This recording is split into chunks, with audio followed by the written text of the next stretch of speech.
Pedrão, falamos de fair play, falamos de janela de transferências, falamos da contratação do Memphis e agora eu quero falar um pouco com você sobre o momento da seleção brasileira. O Pedro esteve presente no Couto Pereira, no último jogo do Brasil, 1-0, né, vitória, gol do Rodrigo, e você me trouxe aí um dado sobre o valor do ingresso, quanto que foi a receita do jogo. Conta aí pro pessoal de casa, Pedrão, por favor. Cara, acho que primeiro a gente felizmente teve o privilégio de receber a seleção brasileira lá no Couto Pereira, né? A gente é investidor lá da SAF do Curitiba e foi uma satisfação enorme para todo mundo lá, né? Eu até brinquei aqui semana passada que a gente teve a infelicidade de cair no mesmo horário do jogo da NFL, mas em termos de espetáculo foi super bacana, né? Acho que todo mundo, todas as 37 mil pessoas que foram ao Couto Pereira na sexta passada, 10 horas da 10 noite, horas da noite. 10 graus, Nossa. uma baita ventania. Tiveram uma boa experiência, o espetáculo foi bem legal. E aí, falando, né, sobre o Coxa, foi super bacana poder receber o jogo e oferecer a plataforma ali para a seleção brasileira. E ao mesmo tempo, eu fiquei um pouco com aquela sensação de, putz, dava para fazer mais. Não em relação ao Couto Pereira ou a experiência que a gente teve lá, mas dava para fazer mais em relação à seleção brasileira. Porque o dado que a gente ouviu lá é que... E aí teve vários problemas operacionais, uma vez que a CBF decidiu que o Couto Pereira ia receber o jogo, e isso foi feito relativamente em cima da hora, ali 3 semanas antes. Abertura de ingresso meio às pressas também e tal, e acho que, se eu não me engano, os ingressos foram abertos para venda menos de uma semana antes do jogo, mas esgotaram em meia hora, uma vez que os ingressos foram abertos para venda. Então você vê 37 mil lugares, existe uma demanda altíssima para isso, né? Tudo bem que a seleção tinha jogado em Curitiba pela última vez em 2001, mas você colocou 37 mil ingressos à venda, vendeu esses ingressos em meia hora, um ticket médio alto, um ticket médio de 500, 600 reais, então caro, muito caro. Mas por que isso acontece? Porque a marca da seleção brasileira é muito forte. E aí, de novo, a gente é outfield, a gente não é infield, então não vou entrar no mérito aqui da qualidade do futebol apresentada pela seleção brasileira hoje, mas a reflexão que a gente estava fazendo aqui antes, né, que é o objeto do debate aqui, é que a seleção brasileira é um ativo extremamente relevante e valioso no futebol mundial, né? A gente falou aqui do Memphis, que na coletiva dele trouxe isso à tona, né? Eu estava nos Estados Unidos há 2 semanas com o pessoal da MLS e isso volta à tona a todo momento, né? A história do Brasil, jogo bonito, de como a seleção de 70, a seleção de 82, a seleção de 98 que não ganhou, a de 2002 que ganhou, a de 2006 que não ganhou, assim, todas as histórias que o futebol brasileiro carrega com ele, os principais jogadores do mundo sempre, né? A gente olha ali entre os 10, 15, 20 melhores do mundo, sempre tem alguns brasileiros dentro disso. Então, a reflexão que a gente fez lá na Outfield nessas últimas 2 semanas é que, incrivelmente, né, apesar de todos os esforços da CBF para não promover isso da forma que poderia ser promovida, a seleção brasileira continua relevante, do ponto de vista comercial. Acho que tem uma questão super importante da gente avaliar, que é a conexão dela com o público aqui no Brasil, que é super debatido, e deve ser mesmo super debatido. Até tem um amigo meu que semana passada brincou, falou, cara, pra minha surpresa, o meu filho tá mais empolgado em ver o jogo do Brasil do que o jogo do Palmeiras. Eu falei, pô, legal, pela primeira vez em muito tempo eu ouço isso, né? Um menino de 7 anos mais empolgado em ver a seleção. Que bom, né? Isso poderia acontecer mais. Mas na minha opinião, por que isso não acontece, né? E aí volta na discussão da Liga de novo, vamos chover no molhado aqui. A CBF, assim como todas as outras federações ou confederações ao redor do mundo, ela deveria ter no centro do core business dela cuidar das seleções, cuidar da modalidade, como uma confederação que ela é. Como todas as outras confederações que levam os atletas para os Jogos Olímpicos que acabaram de passar, cuidam da formação, cuidam das seleções nacionais. No caso da CBF, como a gente não tem a liga formada, a CBF cuida da Série A, cuida da Série B, cuida da Série C, cuida da Série D, lá onde o Maringá estava, agora felizmente subiu para C. Mas tudo isso é feito pela CBF. É um caos operacional, é um caos logístico. Consequentemente, sobra menos tempo para ela olhar para questões voltadas para o bem maior dela, que é o futebol, a modalidade, e carregado aqui no Brasil pela seleção masculina. A seleção feminina também tem ocupado o holofote aí com muita justiça.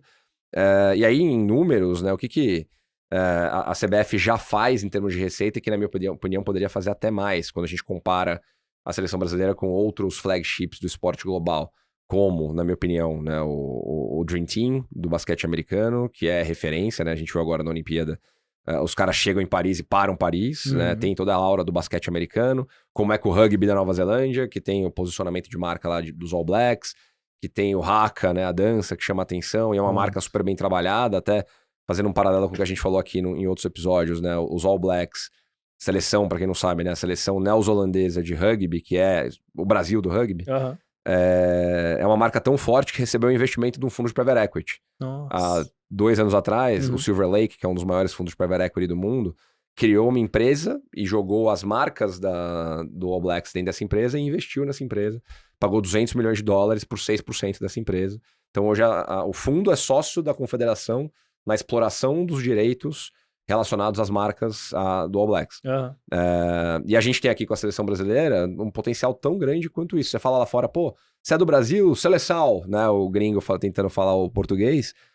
Então é uma marca muito forte. E a CBF consegue criar um resultado interessante com isso, né? A receita da CBF ano passado foi 1,2 bilhões de reais, que tá no patamar do Flamengo. E a CBF não tem que pagar folha de 30 milhões de reais, a CBF não tem que jogar no Maracanã quarta, domingo, não hospeda 40 jogos, não viaja 40 vezes. Ela tem uma operação muito mais leve. Ela lucrou ano passado 240 milhões de reais. E ela é uma organização sem fins lucrativos, ela não deveria ter esse lucro. Então, será que ela está reinvestindo no crescimento do futebol brasileiro como ela deveria? Será que ela está gerindo a seleção brasileira tão bem quanto ela deveria? E, de novo, não estou entrando no mérito de quem é o técnico, quem é o gerente, quem é o diretor. Sim. A provocação é muito mais institucional e olhando para frente para o potencial que a gente não está abraçando, apesar de já ser um canhão, né? A gente fala muito aqui sobre as grandes marcas estarem menos no futebol do que deveriam, e falamos aqui sobre a dependência das empresas de aposta. Abre o site da CBF para ver os patrocinadores da seleção brasileira. Nike, Guaraná, que é Ambev, Vivo, Itaú, Neo Energia, Gol, CIMED, TCL, Pague Menos, todas empresas enormes, todas empresas muito relevantes, que querem ainda, mesmo com tudo que a gente viveu de negativo em relação à seleção brasileira na última década, de problemas com a CBF, né? Não tão em relação à seleção brasileira, mas mais em relação à CBF, de sai presidente, entra presidente, escândalo aqui, escândalo ali. As marcas ainda querem se associar a isso. Então esse é o valor intangível que a seleção tem e que a gente não aproveita, tanto para que ela seja uma das marcas mais relevantes do esporte mundial, a seleção brasileira, quanto para que, usando um pouco a provocação que o Grafietti fez aqui em relação ao Flamengo, que com o potencial financeiro dele poderia ser o Bayern de Munique aqui no Brasil, a seleção brasileira esportivamente tem que almejar a mesma coisa. Sim. Cara, se a gente movimenta 15% de todos os jogadores do mundo, todo mundo vem aqui buscar talento na fonte, todo mundo investe aqui procurando talento na fonte, cara, a gente tem que ser o melhor, né? E a gente ainda é, né, esportivamente, o melhor país do mundo no futebol, mas a distância está sendo encurtada cada vez mais e a gente não está reagindo. Então é importante que tudo que a gente falou aqui na primeira parte, da liga, do fair play financeiro, da mudança de patamar, de prateleira do futebol brasileiro, seja acompanhado pela seleção também. E hoje, o que eu sinto é que a distância está sendo encurtada dos outros países em relação à seleção brasileira. Muito. E a distância está sendo encurtada também de onde estava a seleção brasileira para onde o futebol brasileiro estava como um todo. O futebol brasileiro está chegando no mesmo patamar, em termos de capacidade financeira. Então a gente precisa, acho que além da qualidade do futebol apresentado e do que a seleção brasileira não está fazendo dentro de campo, a gente tem que começar a olhar porque ela não está fazendo fora de campo também. Você é o especialista, você vai falar mais, eu quero ouvir um pouco mais você falar sobre o fora de campo.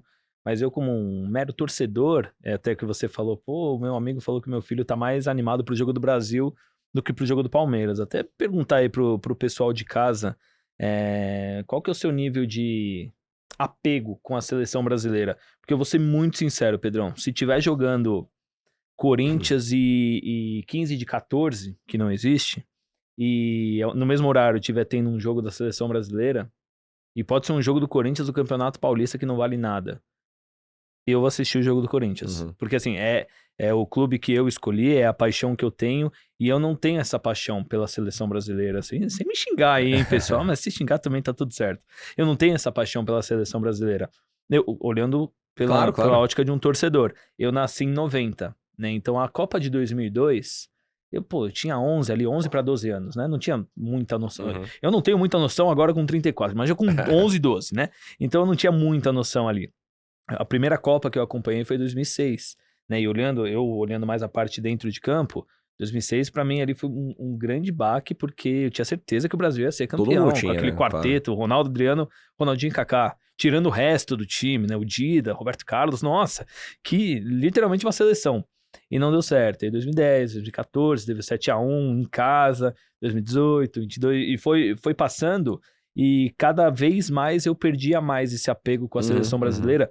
E no meu círculo de amizades, assim, eu acho que eu não tenho amigos que falam, nossa, vai ter jogo do Brasil, graças a Deus, tô doido pra ver o jogo do Brasil. Acho que, assim, perdeu muito a característica. Eu, Marcelo, na minha opinião, eu acho que é porque os jogadores vão embora muito cedo e eu não sinto que eles têm ali uma ligação com a seleção brasileira, como, por exemplo, tem um jogador uruguaio. O uruguaio, se tiver que quebrar a perna pela seleção dele, provavelmente ele vai fazer. O argentino. O brasileiro, eu não sinto que ele tem esse apego com a seleção. E sendo bem sincero, pra mim, o jogador brasileiro, muitas vezes ele encara o jogo da seleção brasileira quase como um amistoso, ou uma temporada de festa, e ele dá a vida pelo clube dele. Vai dar a vida pelo Real Madrid, vai dar a vida pelo Barcelona, vai dar a vida pelo Manchester City, mas pela seleção brasileira não. Então isso, eu, Marcelo, torcedor, fez eu me afastar bastante da seleção brasileira.